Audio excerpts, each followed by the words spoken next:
Et le Covid qui aura évidemment bouleversé nos habitudes, Clément, notamment avec l'émergence du do-it-yourself. Fais-le toi-même, en gros. Voilà, le fait maison en français. Le phénomène qui a explosé pendant le confinement continue de séduire. Aujourd'hui, le marché représente 1250 milliards d'euros.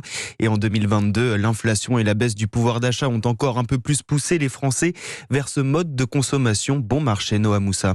Oui, par exemple, Mélanie, 46 ans, ne jure plus que par le DIY depuis qu'elle a vu son bidon de lessive industrielle passer de 10 à 13 euros en quelques mois. J'ai décidé de faire ma lessive moi-même. Ça me coûte à peu près une vingtaine d'euros à l'achat de ces ingrédients, mais finalement, j'en ai pour 6-7 bidons de lessive par la suite. Donc c'est plutôt très simple et très économique. C'est vrai que le fait maison est bien moins onéreux et c'est vrai surtout pour les produits ménagers. Sabrina Erlori, la présidente d'Aromazone, un des acteurs majeurs du secteur. Clairement, il y a une notion d'économie, une recette DIY pour réaliser, en l'occurrence, notre numéro 1 qui est un pchit à tout faire. Vous avez 10 utilisations. Ça vous permet de ramener l'utilisation à 1,50 €, ce qui en vérité est 50% moins cher que quasiment le produit le moins cher du marché. L'an dernier, Aromazone a enregistré une hausse de 15% de la mise en panier des recettes DIY sur son site internet.